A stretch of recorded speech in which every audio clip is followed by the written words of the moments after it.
5 tantangan digital ekonomi, yaitu yang pertama, cyber security.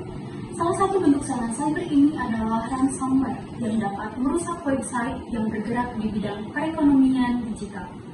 Salah satu kasus yang ada di Indonesia yaitu terdapat pada Bank Syariah Indonesia.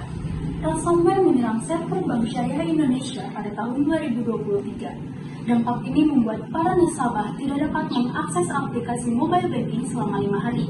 Dampak ini sangat merusak sektor keuangan. Yang kedua, persaingan yang semakin ketat, di mana berkembangnya e-commerce seolah menjadi keran masuknya produk-produk dari negara lain ke Indonesia dengan mudah. Akibatnya produk-produk lokal pun jika tidak berkembang akan tergerus oleh produk lain yang cenderung dijual dengan harga yang terjangkau. Nah, contoh dari persaingan ini yaitu membanjirnya produk-produk dari luar negeri, yaitu boneka Labubu.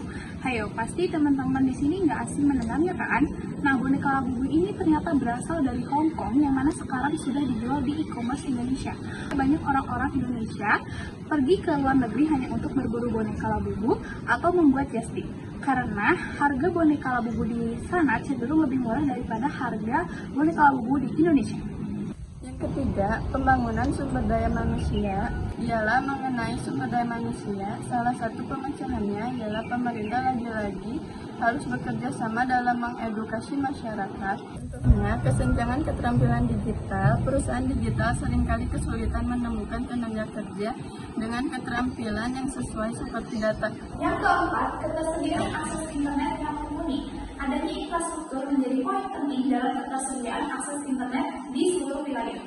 Sebab akses internet telah mempengaruhi investasi digital ekonomi di Indonesia. Contohnya, kendalaan penyediaan internet di daerah terpencil karena jaringan transmisi yang telah rusak. Hal ini dapat dicegah dengan memanfaatkan fiber optik sebagai transmisi jaringan internet ke daerah terpelosok yang telah mengalami masalah saat pemasangannya. Yang kelima yaitu regulasi yang belum mengikuti perkembangan zaman. Tantangan lainnya ialah mengenai adanya regulasi dan dasar hukum yang perlu dirancang untuk mengikuti perkembangan zaman. Contohnya, di banyak negara, regulasi terkait kendaraan listrik dan kendaraan otonom masih belum cukup jelas atau belum ada sama sekali. Teknologi kendaraan listrik masih membutuhkan infrastruktur pengisian daya dan sistem pajak yang berbeda dari kendaraan berbahan bakar fosil. Sementara kendaraan otonom memerlukan regulasi baru terkait keselamatan, tanggung hukum jika terjadi kecelakaan, dan juga pengawasan operasional. Audio Jungle.